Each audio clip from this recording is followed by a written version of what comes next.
following program is an exclusive Disruption Networks production. So you just bought your dream home, and now it's time to move. Let's face it, nobody likes to move. All the packing, unpacking, lifting, upstairs, downstairs, and broking everything, including your back. Let the professionals at EJA Moving Company take all the stress and pain out of your move. Competitively priced moving, relocation services, office moves, and complete packing and unpacking services. They work with everybody to make it simple and easy for you to move and relocate. Call EJA Moving Company at 315-335-0516. When it's time to relocate, have EJA Moving do all the work for you. Hit them up online, ejamoving.com. Want to know what's going on at the D? Hit up DisruptionNetwork.net and check out our events calendar, brought to you by the Events Co. Find out about upcoming guests, special events, concerts, show schedules, community activities, and more. Get connected at DisruptionNetwork.net.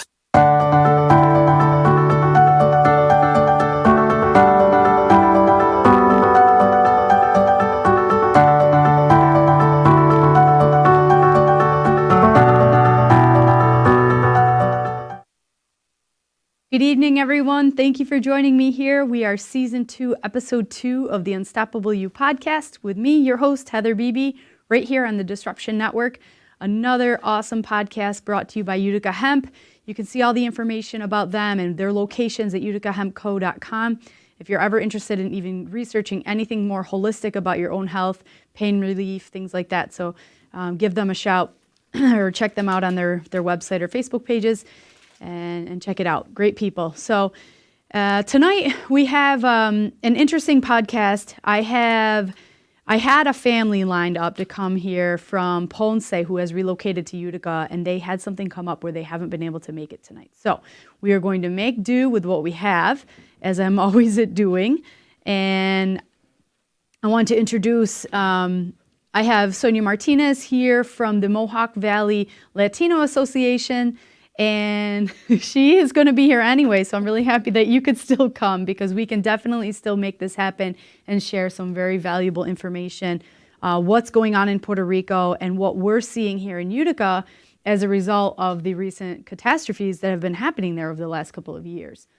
So we'll share still a little bit of the history of the things that I've learned about Puerto Rico over the last couple of years because of this, and then why it matters to us and why we're paying attention in Utica for this happening. So that's right.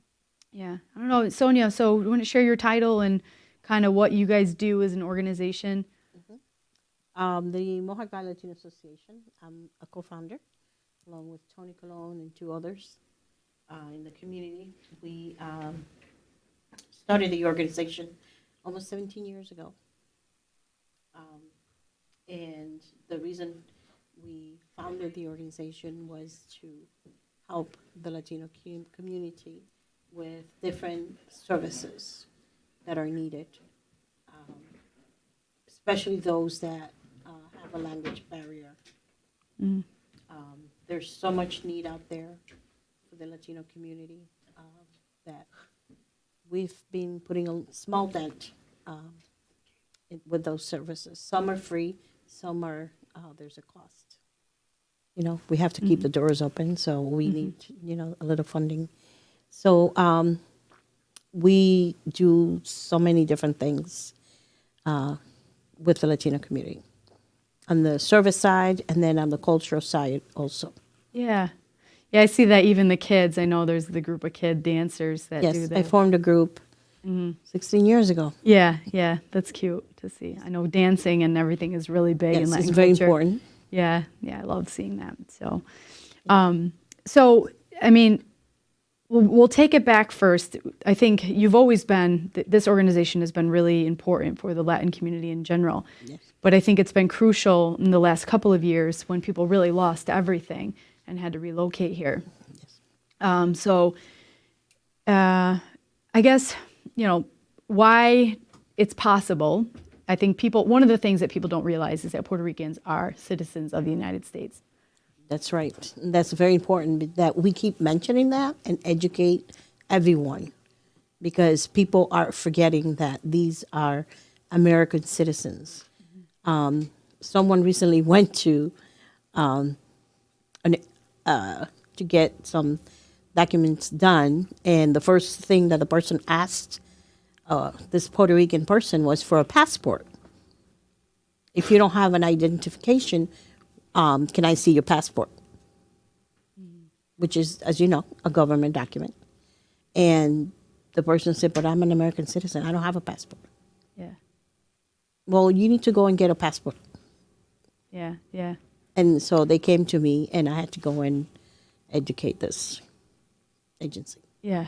Yeah. Because not even some of our own government entities don't pass that information on to their employees. Yeah, sure. So I'll just use this opportunity right now to share. Puerto Rico was given to the United States as part of the Treaty of Paris in 1898. So it's quite a long time that they've been, I guess, governed and owned by the United States. Yes. And then in 1917, they were granted citizenship of the United States. So they're born with Social Security numbers. They're born with passports if they want them. And their birth certificate is bilingual. Okay, yeah, that's It is cool. not just Spanish. It's bilingual. Yeah, okay, yeah. And with that, I mean, immediately in 1917, and I think this is an important fact, when they took over, or when they were allowed to be citizens of the United States, immediately many Puerto Ricans had signed up for the U.S. military and were drafted to the Panama Canal to work security in that region for World War I. Mm-hmm. And up to this day, more or less 120,000 Puerto Ricans have served in the U.S. military. Yeah. So, and there's still a misunderstanding if they're U.S. citizens. Exactly. So, which I think many people, it's just that they don't know. I don't think it's purposeful or they're trying to be against them. I think they just don't know. So I think one more reason why it's really important to always talk about that, educate. It leads to more compassion. What I think also is that people think that because someone speaks another language, they automatically think that they're from a different country and don't educate themselves. Yeah. Puerto Rico, yes, it's in a Caribbean island. There's Dominican Republic, Puerto Rico, and Cuba. So just because they speak Spanish, they automatically think that they don't belong here in the United States. Yeah. Which is not true. Yeah, sure. Even when you go to Puerto Rico, everything is bilingual. Mm-hmm. Yeah. You find everywhere people speak English. Yeah. It's fun. It's like being there. You do feel like I can understand how it feels like you're in a different place, a different country. It's different cultural traditions, customs, and it makes it fun to be there. But then you see like the U.S. Postal Service truck driving down, Exactly, like crazy. They drive like crazy. Here comes the U.S. Postal Service truck driving like a bat out of hell. You're like, oh, that's the U.S. Postal Service in Puerto Rico. Yep. And then of course at the governor's mansion right in San Juan, in Old San Juan, both flags are flying together. So you see everywhere there's just U.S. A taste of the U.S. everywhere, really. Yes. The kilometers on the highway, it's measured in kilometers. That's from the old Spanish rule, and then you see, but everything's measured in like miles per hour, or Fahrenheit is, so it's like a mix of the two systems. But so Utica first, I think I looked up, you correct me if I'm wrong, we had, before Maria, approximately 12,000 Puerto Rican families in the Utica area, is that correct? 12,000? It was like 12, or maybe it was 12,000, or 1,000, no, 12,000 Hispanic, maybe it was just Hispanic in general. Oh, no. In the city of Utica? Yeah. No, there's got to be more than that. Yeah, okay. I know there's, in Oneida County, there's like 11,000 maybe. Okay. In the county. Okay. Oh, no. Yeah. Well, in any case, there's a lot. Yes. There's a lot, and so with the connections to Puerto Rico, families know people here, and they have a place to go if they need to. Yes. So it's a spot that is sought out. And you have to remember, they've been in this area since the 1950s. When we had mills here, factories, they used to send them from Puerto Rico to work in the factories here since the 1950s. Yeah. Yeah. They've been around for a long time. Yeah. That's cool. Yeah. So after Maria, we'll go back a little bit. So Maria, another thing, I think some cool pointers. The island of Puerto Rico is 100 miles east to west and about 35 miles north to south. So it's fairly small. Yeah. And the storm, Maria itself, was about 35 miles, in circumference. So there was no part of the island that was untouched. Right. So it completely devastated a lot of things. And in my opinion, there was 100 years of abandonment on specific infrastructure and things like that. It could have sustained this type of storm, but it didn't because things weren't taken care of Right. as the way that they should have been, And I think a lot of that, to me, Maria was a big wake-up call to governments, ours and theirs, Exactly. to get it together and pay attention what's going on, because now you have an entire island that's going through exodus because they can't live in the homes. Major. They don't have anywhere to work. And No it's schools. yes. For kids. Lots and lots of schools have closed down. Lots. And the schools that have stayed open have consolidated the populations of children that haven't moved into one building, and they're very, very full. Yeah.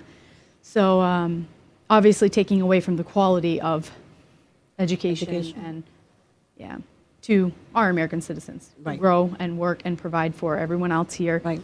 And whatnot. So after Maria, and actually before Maria a little bit, one of the things that people don't realize as well was Section 936. I'm not sure if you're familiar with this one, but this was the federal tax break that promoted or encouraged people to relocate to Puerto Rico for business reasons. Right. So that was the grow of the pharmaceutical industry in Puerto Rico. It allowed companies to really grow, and then they wanted them to invest their earnings back into the island and employ a lot of people, and et cetera, et cetera. And I think it was under the Clinton administration, they figured it out that this wasn't really what was happening. So they phased out over 10 years that the Section 936 tax break was not really doing what it was supposed to be doing. So over the course of 10 years, so this is before Maria, this was the late 90s into the 2000-ish, people were already leaving Puerto Rico at a fast rate because they were losing their jobs because the pharmaceutical industry took a big hit with the change. So then Maria happened, and it was like, boom, look at all these people leaving. So it was another reason why for me it was a wake-up call that, this has actually been going on for a long time. But we needed something to happen. Government needed to wake up. So after Maria, Utica saw, approximately 50 families? And still arriving today Yeah. from Maria. Yeah. But now this new disaster, Yeah. we will be getting more Yeah. Yeah. families. Yeah.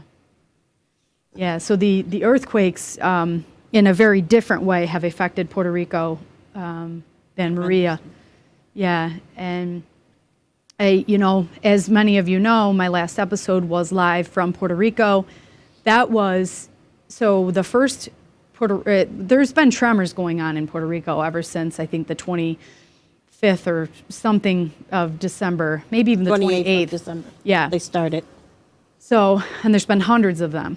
And the 6th of January, there was a smaller, it was a 5-point something, which I didn't feel. We were down there. Everyone was very worried, but we didn't feel it. I was there with 8 women from all over hosting my wellness retreat. And then we were, live on the podcast saying how we were fine, pray for Puerto Rico. There was some damage, but we were fine, whatever. A matter of not even 12 hours later, the big one at 4:24 in the morning or whatever it was, our time down there, which was 3:30, 3:24 Eastern time. That's when the big one happened in Ponce, when there was a lot of damage in the buildings. A lot of buildings collapsing. There was only one death, which is incredible, actually. Yeah, that was amazing to me. Yeah, at this point, obviously when you don't have power and things like that, you're sustaining life on machines and through generators and things like that becomes a whole other issue. Right. Which was a lot of reasons why people died after Maria as well. I think the death toll went up over 3,000 people, even though during the More storm like itself. 6,000 people. Yeah. Okay. There was a big controversy about that the government was reporting very low numbers, but the Yeah. actual numbers were like over 6,000 people. Yeah. Yeah. So one of the reasons being that they didn't have power for so long. It was the longest blackout in U.S. history. And over 9 months in some of even the popular areas did not have power. So we woke, all right, I'll tell you my experience, what happened the other day when I was down there. 4:24 in the morning, I feel my bed, like somebody, it was like kind of freaky, like somebody was holding my bed and just like shaking it really hard. Oh my God. It was so scary. I've never felt like that in my life.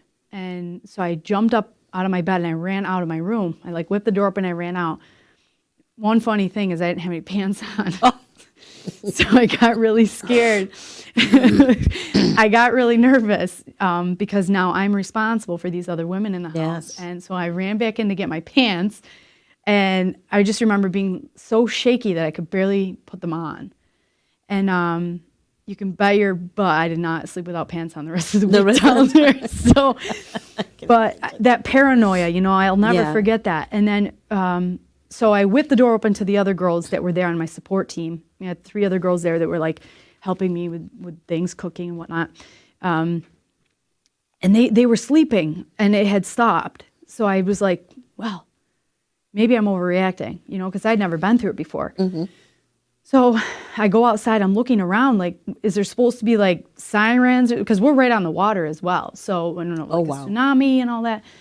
And I didn't see anything happening. So I just went back in my room and I'm like going on my phone like a psycho at this point to look. And of course, FYI, a great resource to follow for news on Puerto Rico is David Benau. Yes. Yeah, it's David and then Begnaud.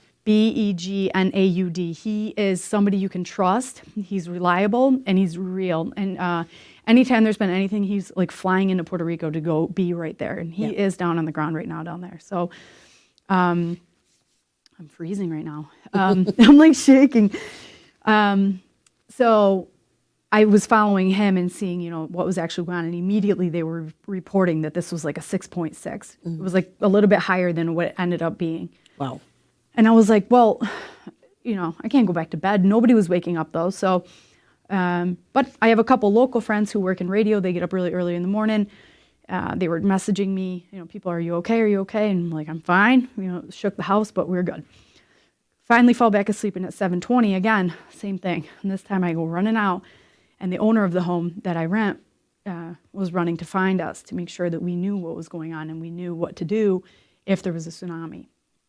So, so how close were you to Ponce? So Ponce was the epicenter. That's in the southwest region. We were on the west coast, about 60 miles, kind of straight northwest of Ponce.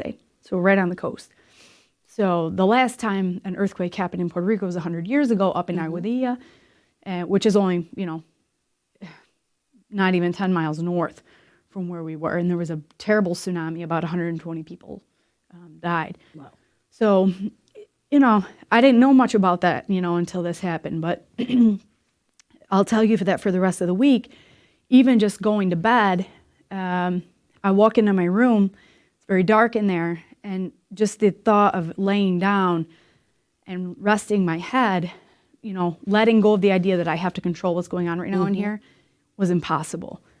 It was very, very, very scary. And we constantly felt tremors throughout the whole time. So when, you start to feel your bed start to go a little bit, you kind of got to wake up and like, oh, do I need to move? Do I need to move or can I stay here? So, because I have to get these women out, right. So it was very nerve-wracking. And that is a huge difference. I also flew down to Puerto Rico right after Maria and saw a lot of the things going on. That. Yep. But this was different because this was emotional stress. This is more than just not having power, more than just not having, food, is like you can't even sleep. Right. So you become paranoid and delusional and just exhausted, So I think that's one of the things I think that's very different this time around that people are struggling is with the trauma. Right. Really. The unknown, when will the next one be? Yeah. And I heard today it happened again. There Yeah. was a 4 point something Yeah. today again. Yeah. And every time these bigger ones happen, the odds of a big one happening again have increased. Yes. So it like seems to settle down and then they have a big one again and, So, but what the crazy part to me, I feel like the negligence on the government, their government and ours, because I think they're both guilty. Oh, yes, definitely. And honestly, all sides of the government up here have been guilty over the last 100 of years. People have been going down there and not doing what needs to be done for a long time now. So it's not even, I completely disagree with how the current administration has handled this, but it's kind of highlighted them because there's been big things going on right now, but I don't know if it would have been any different with anyone else, Right. As much as I like specific presidents and I don't like other ones and whatnot, it's just constantly been an issue for 100 years of the negligence. With Puerto Rico, yes, Yes. definitely. So, Well, just when I was down there, which you were at the same time, in November, I learned that the minimum wage, it's terrible. yeah. It's only $7.25. That's why people have to work 3-4 jobs. Yeah. Do you know how many years ago it was that low here? Exactly. I remember getting paid $7.25 when I was in high school. Yeah. And that was 40 something years. Yeah. Can you imagine? Yeah. And the sales tax is 11%. Where is that money going? Yeah. Yeah. Well, and also the PREPA, which was the electric company, it's the That was only going on, one. yes. Yeah. The only one on the entire island. It's a complete monopoly. They have the highest, they pay higher utility bills than we do here. Yes. For that in a monopoly. And they didn't invest anything back into the infrastructure, obviously, because it collapsed. Yeah. And so where has the money gone? Exactly. I spoke to a lot of people while I was there, those 8 days, and they're giving up. They just want to leave, Yeah. and hopefully things will change Yeah. someday. But they just want to leave because they just can't anymore. Yeah. How long can you take working 3-4 jobs? Come home exhausted. The healthcare system is terrible. The education is terrible. Yeah. Either the government changes or someone needs to really Yeah. do something. Yeah. Yeah, for sure. For sure. Yeah. And, one of the familiar sightings I saw, I tried to keep it as normal as possible for the women that came on my retreat. And we did still hike and do things. We just had to change. One of the days we were going to be down in Gilligan's Island, which is right in Guanica, at the heart of all of this where it's happening. Wow. So we obviously didn't go there. The road was closed. I shared recently on my social media page, there was a really beautiful old lighthouse there. It was one of the token lighthouses in Puerto Rico. There's several of them throughout the island, and it collapsed. And it was really sad because I have pictures there, with not only with my family, but with women from last year's retreat. So, but we did what we could do, in the situation. I would say this is a wellness retreat about, going and relaxing and rejuvenating. And I think the women did great. And for me, the lesson was that you will not control what's going on. Right. You have to take it for what it is. So just letting go and knowing that here's the protocol in place. Follow the rules if you have to. If you have to evacuate for a tsunami, this is what you do. And you have a time frame. Just listen for, the alert. If there's an alert, do it.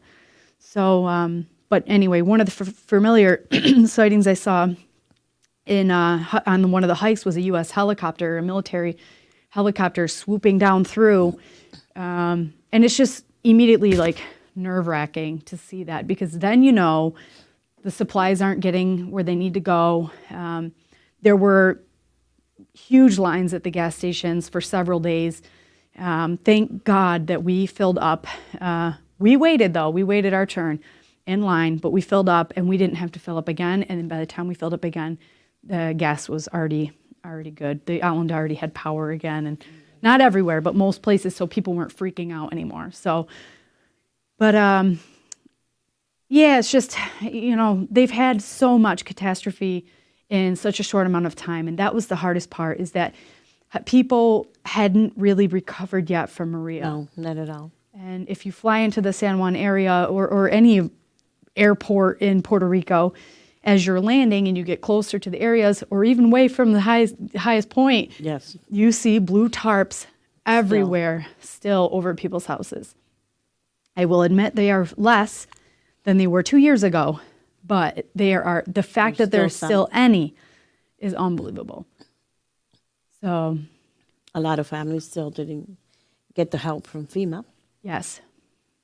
They just plain said, no, Yeah. you don't qualify. Yeah.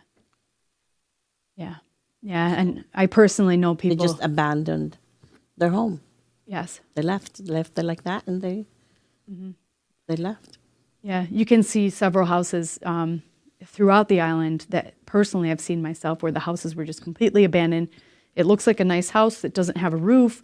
And then there will be like a car in the driveway with flat tires because it's just been sitting there. Right. And they foreclosed on the house and they left to get jobs up here in the continental United States. So it's definitely an issue that whether we want to look at it, whether we don't want to look at it, whatever, they are American citizens and they'll just relocate up here. Right. So unfortunately, we see a lot of, the working population in Puerto Rico has left. So it's an aging population. And then, what's that going to do? Right. So And that's another issue. Yeah. The aging population is the one that's staying, and with their health being affected, and so many hospitals closing anyways from Maria. After that, they closed a lot of hospitals. That's why I think the death rate went up so high. Because there were still so many people that couldn't get services. And they just died. Yeah. I know financially it's very, very difficult to keep people alive when you're running life support on a generator, or not life support in particular, but dialysis or any of these other life-saving treatments that they're taking without power, because they have to pay for the gasoline and then run it through the generator, and so it it was amazing to see how people did it. I think we take that for granted up here. If we lose power in this area, I'll give it, if it's in the winter and people are freaking out because the heat isn't on. But people get very upset here, very upset. They're complaining. Social media turns into a nightmare if we lose power for a couple of hours. And down there, it was just a beautiful thing to see people come together, cooking food together. Yeah. The one particular family that helped me out to this project I did, which is going to be an episode one day, so I don't want to give too many details. It's a really cool story. But what they did is when they got the water, first they used the river, but then when the water authority were able to leave the gallons, those huge barrels, every so many houses they'll leave a big barrel and you can fill up your buckets and walk them back down to your house. So they would hook up the washing machine to the generator, put some water in with the soap to wash the clothes, catch the gray water in that bucket, and then use that gray water to flush the toilet. So it was just a very creative, problem solving versus complaining. And it was really cool, inspiring to see. A lot of places in Dominican Republic do the same thing. Yeah. It's practical. Yeah. It's practical. It worked. So, not that you want to use your washer for a generator, but we do waste a ton of water for something like that. So you think differently when you see something like that, how you can really conserve. So, okay, so after Maria, to Utica. Lots of families came. And I know one of the things that was happening, so FEMA that was helping people leave was giving them accommodations. But the closest to the Utica area, I think, was the Red Roof Inn in Little Falls or something like that. Travel Lodge. Yeah, or something. Yeah, but Yes. was it in Little Falls? Travel Lodge in Little Falls. Yeah, None of our hotels are on the list with FEMA. yeah. So anyone trying to resettle here with family, they helped them, but it was like Right. in Little That's where they Falls. had to go. We had Yeah. one family that's where they got Yeah, to Travel Lodge. yeah, yeah. So, and what are some of the examples of things that you've had to do? I personally know several of the stories. So you're like, why are you asking me this? you were there. But I want you to talk about, to educate people, like this is actually going on in our city of Utica. And it's pretty incredible. Yeah. So I've had to help people with like get them phones. I've had to help people get their birth certificates because they couldn't get a new ID. Literally, one person came to me with a copy, and it was like a yellow, of her birth certificate. And she was not even born in the island. She was born in New Jersey. And she had never, since she moved to Puerto Rico, had never came back to the States. So she didn't need her birth certificate until she came to move to get it. Excuse me.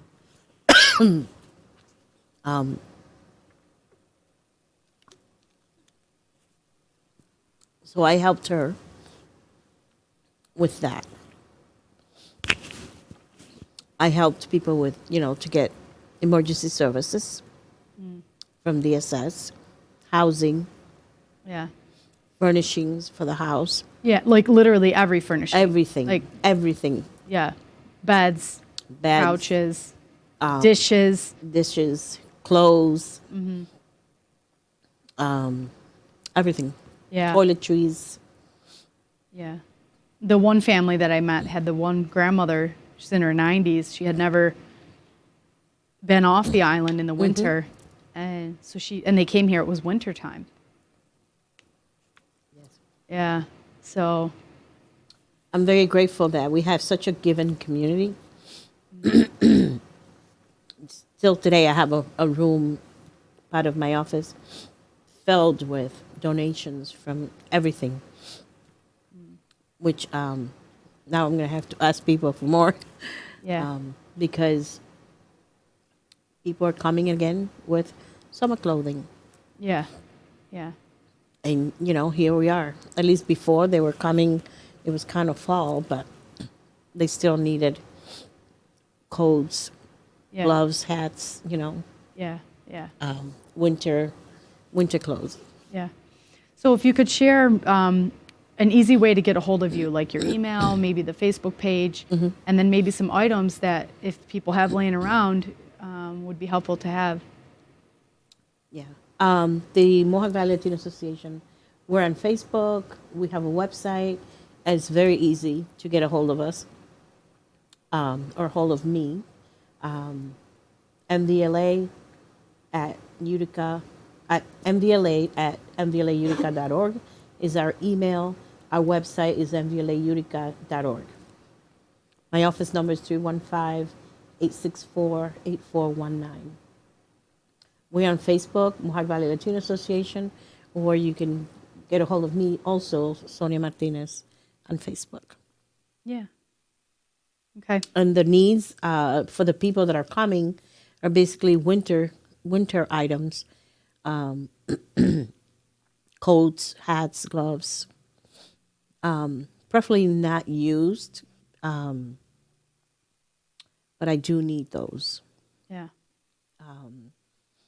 And winter for like the beds, Oh, like bedding.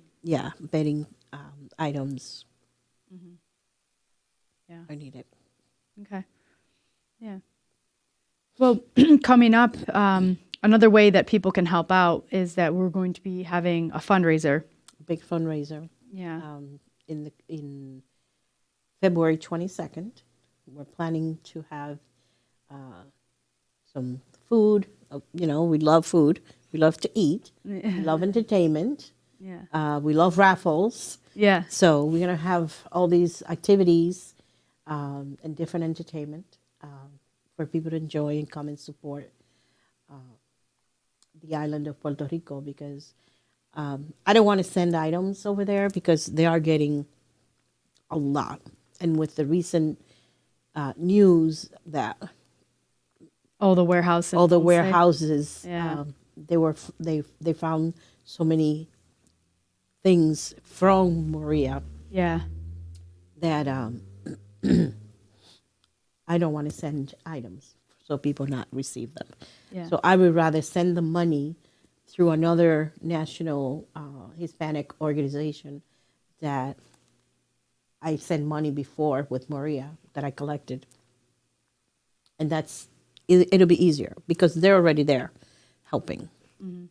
They've already raised over $1 million and they're there on the ground helping. It also helps the economy in Puerto Rico. They take the money and they buy anything that they need for the people Yeah. right there. Yeah. Yeah. Yeah. And they oversee, the process. Exactly. And, yeah. They're bringing the items to the people, Yeah. not housing the items in a warehouse. Yeah. Absolutely. They purchase the items and they bring them right to the people. Yeah, yeah. That's something I wanted to actually share tonight, is that if you're interested in helping Puerto Rico, there are organizations that are trustworthy that are getting a lot of work done down there. I personally am a Utica Rotarian, Utica Rotary, or Rotary in general, San Juan Rotary specifically. A lot of the money that I raised, due to a lot of people that support me here, I gave directly to San Juan Rotary, and that was used to fund many projects, and those projects are overseen by committees of people, and people are applying for the funds. They can't just show up and, okay, here's some money. Right. So, and they have to prove sustainability as well. So it's not people just doing anything with this money. They have to prove that it's sustainable. So, but look into an organization, look at what percentage actually goes to the project versus the admin costs of the organization.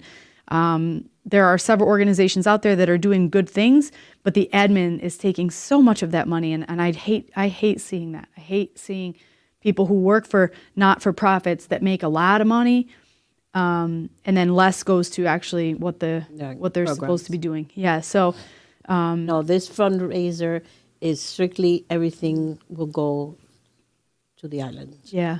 Yeah. That's good. Yeah. I'm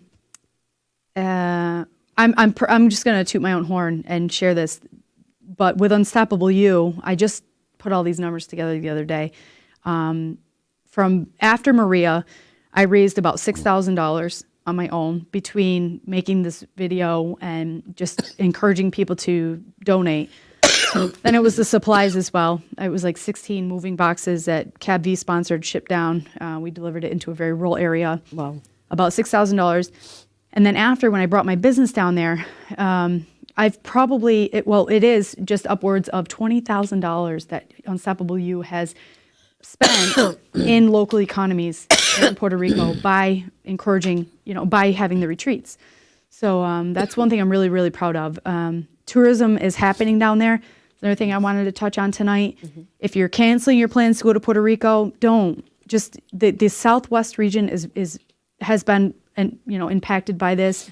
You don't have to go down there. There are so many other really cool places to go to in Puerto Rico, and they need the support. Tourism is the number one industry there.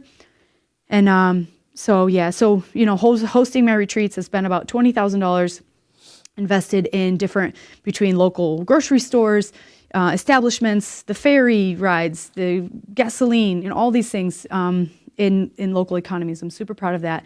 And it's brought down 21 people that have never been to Puerto Rico before. That's that have spent their own money doing whatever they spent their money on, including one of the local arts fairs that I take them every Thursday night in Rincon. So I'm super proud of that. And yeah, it doesn't take much to make a difference. No. One person can make a big difference. And if going to, San Juan with your family for vacation is something, big, that's fine. You don't have to do that. But if you want to come to our event February 22nd. The details are going to be announced on that. Yes, There's a we're couple waiting, things. literally waiting for a venue to confirm with us that we can have it there. It'll be locally here in Utica. We're going to start at 6 o'clock, I Yeah. think we decided. Yeah. I have a committee that's helping me, thanks to Heather, of course. She always says yes. So she's also helping me. So I really want to thank you Oh, for all you do for our community oh, thank you. here, locally, and in the island. Yeah, thanks. It means a lot Really to me. appreciate it. Yeah, yeah. I love Puerto Rico. It's, I say like my darkest and best days have been there, so Yeah. it's important to me to be there.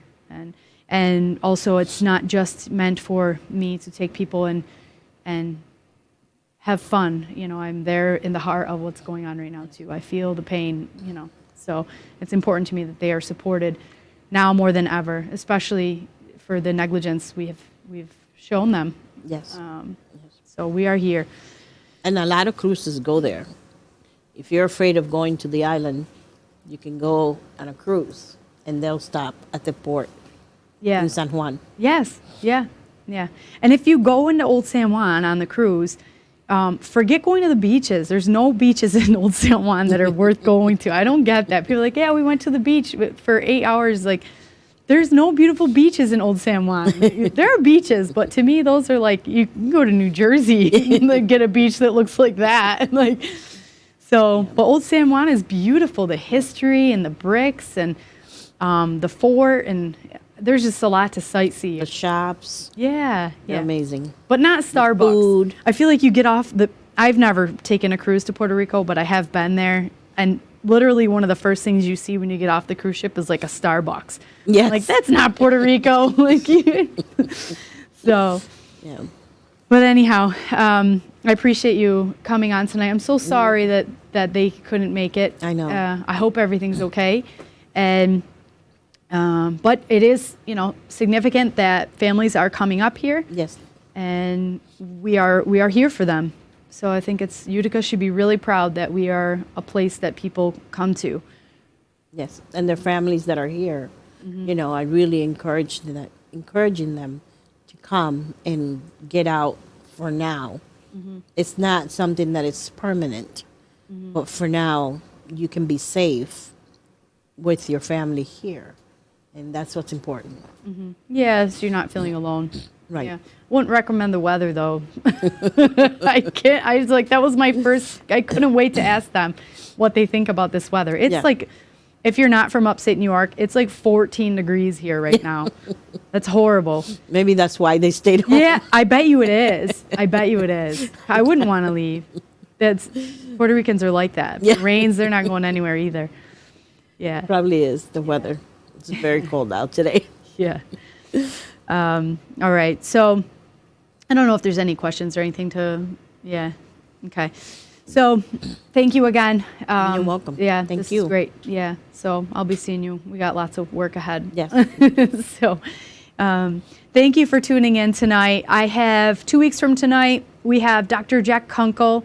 He is a holistic medicine doctor. He does a lot of stuff. I couldn't even ramble it off the top of my head right now, but he is local from this community doing some really interesting things. So tune in for that. And again, thank you for coming on. If you're interested in anything that we talked about tonight with supporting Puerto Rico, please join us. You can help us plan this event. If you're a business that wants to donate a basket or any items to Sponsorship, we Yeah. will take it. yeah, And it's you can go on the MVLA website and donate.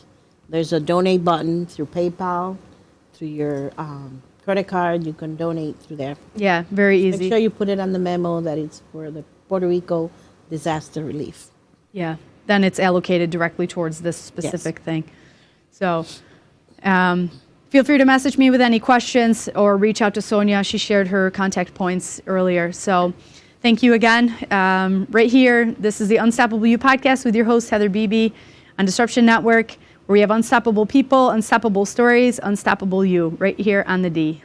Have a good night.